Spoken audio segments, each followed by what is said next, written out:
All right, so welcome back, everybody, for another deep dive. And today we're going to be tackling a pretty heavy topic, a fascinating one, but heavy. You know, Okay. we're talking about ego and how it can impact success. And for this one, we're using the life and career of Howard Hughes as a case study. Hughes, yeah. Yeah. I mean, talk about a case study, right? He's almost a textbook definition of a complicated figure. I mean, Yeah. you've got the aviation pioneer, you've got the film producer, Mm. inherited a $1 million tool company when he was just 18 years old. 18. Brilliant. Absolutely brilliant. There's no doubt about that. Yep. But he represents one of the most spectacular business failures of the 20th century. So it really makes you wonder, did his success, in a way, lead to his downfall? Yeah. Did it cause his downfall? That's what we're here to figure out. Right. And it starts really early. One of the things that the sources highlight is that when he was 18 years old, Yeah. he buys out all of his relatives to take total control of his father's company. That's a pretty bold move for someone so young. It really is. You would think that that kind of decisiveness would set him up for success, right? I mean, you think everything would go pretty smoothly from there. Right. But this is where it gets really interesting. Okay. One of the articles cites Adam Smith, the economist, right? And he observed that there are two different paths that people will try to emulate. They try to emulate ambition, and then they try to emulate justice.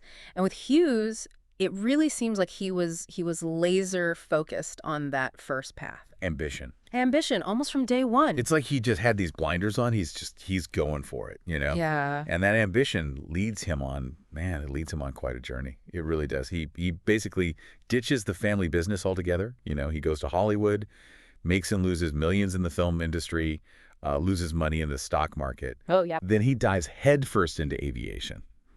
I mean, it's like he was chasing something. Chasing something, yeah. But what was he chasing? That's the question, isn't it? I mean, what was he chasing? And here's where the irony kicks in, I think. Yeah. I mean, Hughes was obviously, he was a gifted pilot, he's gifted as an engineer, but all of his aviation ventures, in spite of all the hype, the initial hype, Right. they just became these massive financial drains. And I mean, the Spruce Goose is like the prime example of this, right? I mean, this massive plane built to carry, I don't know, hundreds of passengers. Oh, yeah. Supposed to. It ends up flying once. One time. For barely a mile. A mile. And then sits in a hangar, costing $1 million a year just to maintain. It sits there. Yeah. I mean, you look at it, and it's almost like a visual representation of unchecked ambition. It is, isn't it? It's like, yeah, it's almost like a monument to unchecked ambition. And this pattern of just, incredible waste and financial drain, it pops up, throughout his career. I mean, he loses fortunes on these risky investments, just throws resources at projects that never get off the ground. Yeah. I mean, he even manages to bankrupt RKO Pictures, a major film studio. It's like he's almost working against his own best interests, isn't it? Yeah, it's self-sabotage on like a massive scale. But here's the thing. He was able to keep this up, at least for a while. Why?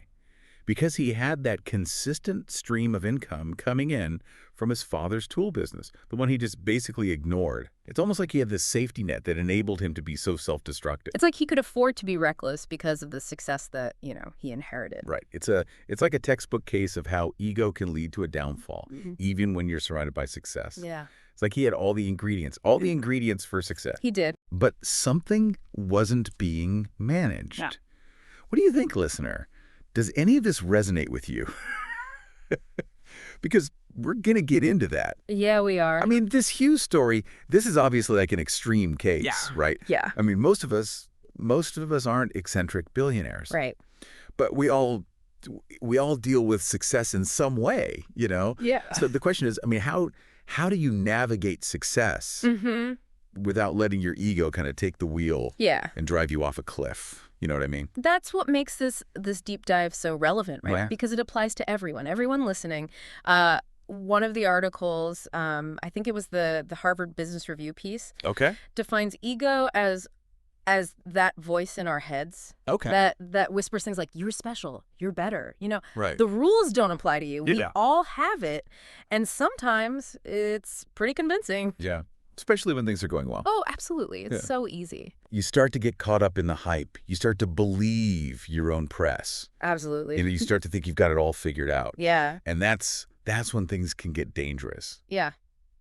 That is when things get dangerous. That's when you get into trouble. It's like, what is it? So it's like pride goes before the fall or something like that? Yeah, yeah. Yeah, pride goes before destruction. A haughty spirit before the fall. That's Proverbs. Oh. But it's true. I mean, the sources really back this up. I mean, when ego takes over, you become blind to your weaknesses, you become resistant to feedback, and you're not able to learn and grow. You're stuck. You're stuck. You get stuck in a loop. So how do you break free from that loop? Yeah. You can't just shut off that inner voice, right? Right. I mean, it's part of us. And it's part of who we are. So what are some practical strategies? What are you seeing in the research? Well, one of the key takeaways that I saw was the importance of self-awareness. Really learning to recognize that ego voice. Okay. Question its motives. Question its assumptions. You have to cultivate humility. You have to remember that you're part of something bigger than yourself. Yeah. That's key. It's like taking a step back, getting some perspective. Exactly. Yeah. Because success can be intoxicating. Right. Yeah. It can be. It really can. But it's also a test of character. Absolutely. You let it inflate your ego. Right. Or do you use it as fuel to become even better? That's the choice we all have to make, isn't it? It is a choice. Absolutely. And that's where your values come into play. Values. I mean, the sources all emphasize that having a strong set of values, a clear sense of purpose, it helps you stay grounded even when success comes knocking. It gives you a framework for making decisions. It helps you prioritize what really matters. It's like having that internal compass that we were talking about earlier. Yeah. Right? It is. Keeps you on course. Yeah. The winds of change are trying to blow you off track. But Hughes didn't have that. He was so focused on external validation, on achieving these grandiose goals. Yeah. He lost sight of what was important. He did. And ultimately, it cost him everything. The guy had it all. I mean, he had the wealth, he had the fame, he had the talent. But, he died alone and miserable. Yeah. And it's a really stark reminder that success without fulfillment is meaningless. What do you think about that, listener? Have you ever experienced something like that? Maybe on a smaller scale. Yeah. I mean, it's a powerful lesson. And it brings up another point that was made in a lot of the sources. We need to define success on our own terms. Yes. Not based on, what other people think or some external measure. Right. But on what brings us joy and fulfillment. That's what leads to lasting happiness. Yeah. I couldn't agree more. And that definition might look different for everybody. It's not a one-size-fits-all. It's not, it's for some people, it might be, building a thriving business. For others, it might be raising a family. It might be making a difference in their community. Yeah. The point is, it's about finding what gives your life meaning. And using your success, whatever that looks like for you, Yeah. to make a positive impact on the world. It's not just about what you achieve. Right. It's about who you become along the way. Yeah. I mean, that's the kind of legacy That truly matters. That's the stuff that lasts. Yeah, it really does come back to legacy, doesn't it? It does. Yeah. I mean, what do we want to be remembered for? Our accomplishments, or the kind of person we were.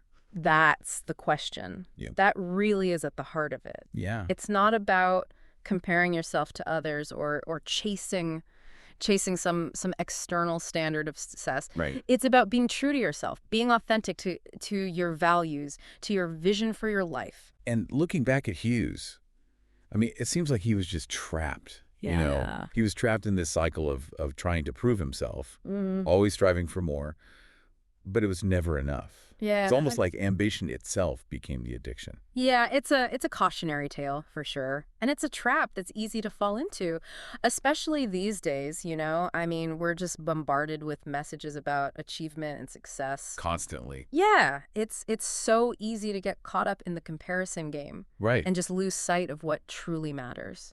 So how do you break free from that? I mean, it's not like, we're all going to suddenly give up on our ambitions. Right. Right.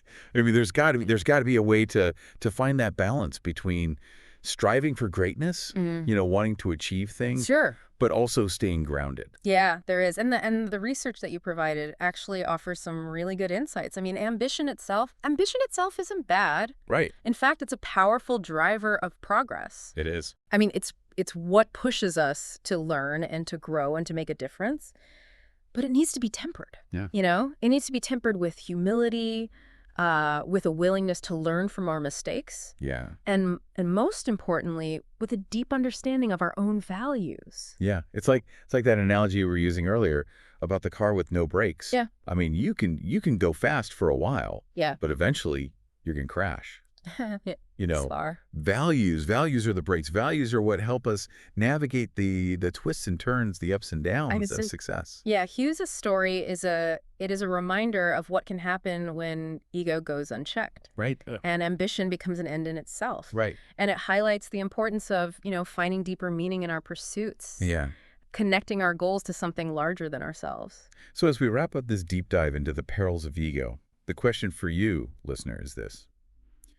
What path are you going to choose? Are you going to choose the path of Howard Hughes? Hmm? A path driven by ego and ultimately leading to destruction? Or a different path?